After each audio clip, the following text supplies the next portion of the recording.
Roadhouse. So I watched a movie the other night. It is the new Jake Gyllenhaal Roadhouse movie that is based on, or a remake of, the original Roadhouse from 1989 with Patrick Swayze. Now, I have never seen the original Roadhouse, and I didn't. I went in with a blank slate mind, all right? I went in thinking, okay, hopefully it's not that bad, because that's pretty much how I go into most movies that I know nothing about.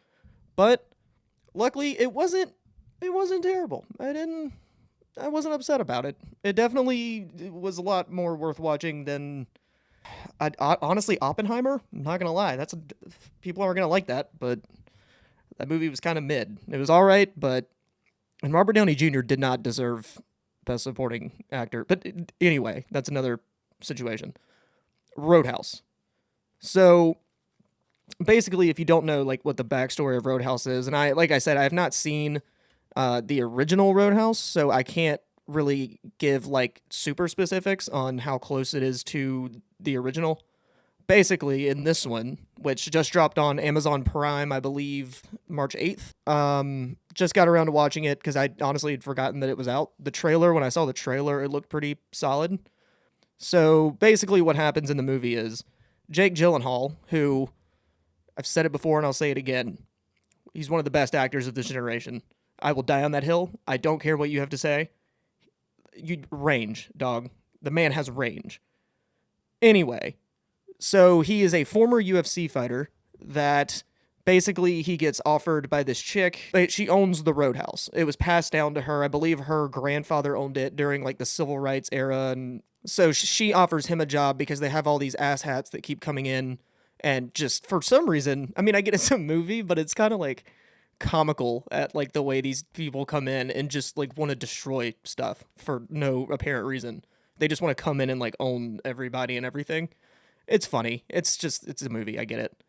So she offers him a job. He's basically just this guy that's like down on his luck. He's doing like this like underground like fight club thing, which in the beginning of the movie he's about to fight Post Malone, like fat Post Malone, before he kind of got skinny again.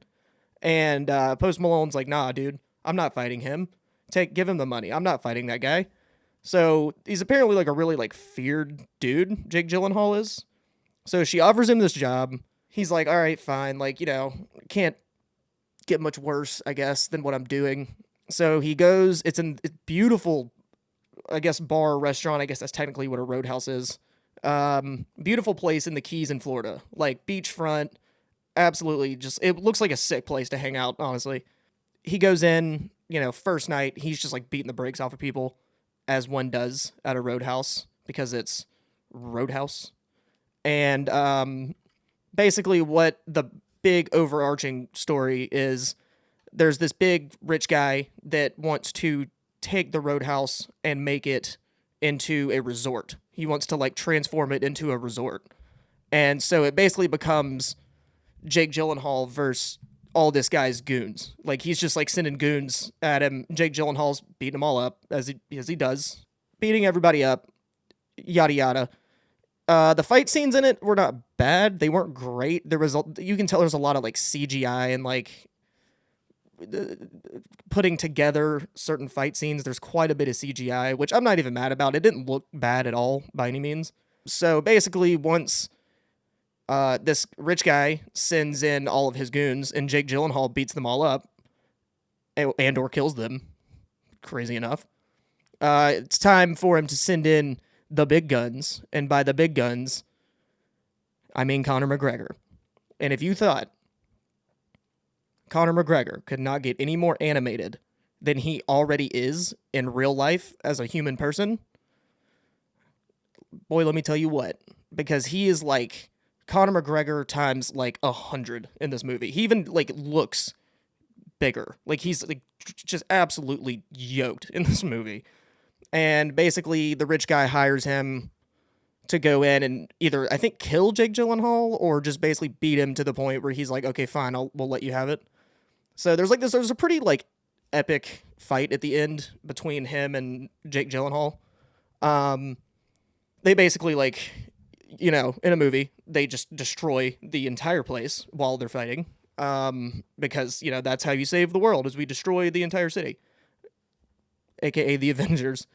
Um, One of my only complaints, I would say, with this movie is number one, it introduced Conor McGregor way too late. It's almost in like the third act of the movie is the first time that we see him, and it's the rich guy going to him, um, and saying, "Hey, go beat this guy up and get me this roadhouse."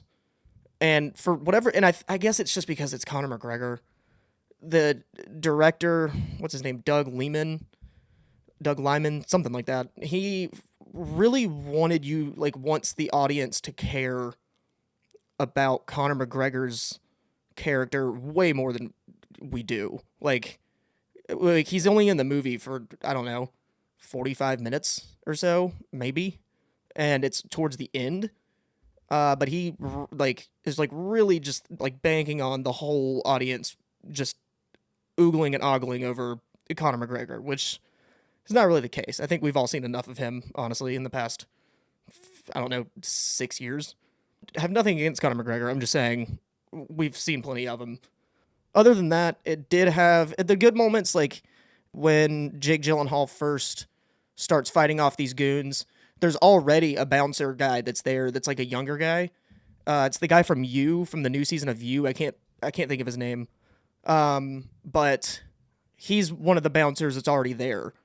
And basically just Jake Gyllenhaal like being there gives him and this other guy who the younger guy recruited to come bounce with him, sort of like just gives them the confidence just to like talk shit to everybody and like kick people out and like not be like, hey man, like let's take it easy. Like he's like in people's faces, like doing the same thing that Jake Gyllenhaal does, which that was like, it seemed a little fast in my opinion, but like I get why they did it. Other than that, I liked some of the chemistry between the people that work at the Roadhouse, you know, bouncers, whatever. So yeah, overall, at the end of the day, I'll give it a 6.5 out of 10. I'd say it deserves that much. It's got some pretty good laughs in it. There's some pretty good comic relief in there. One of the bad guys, one of the goons that he beats up, like first night that he's there, that dude's pretty funny, which you'll be able to pick that guy out immediately when you watch the movie. You'll know exactly which guy it is that's going to be the funny one. But yeah, other than that, I didn't hate it. I didn't hate it. It kind of goes off the rails at the end. But I'm not going to spoil it. It kind of like, and by the off the rails, I mean like Jake Gyllenhaal goes off the rails. But I'm not going to super spoil it. But yeah, overall, I give it a 6.5 out of 10. Yeah, so this has been my little review of Roadhouse. I'll be back. I'm going to go probably watch something at some point again and come back and talk about it, because when I watch a movie, I have to ramble to somebody. So it might as well be whoever is watching this. So yeah, thank you for watching. And that was Roadhouse.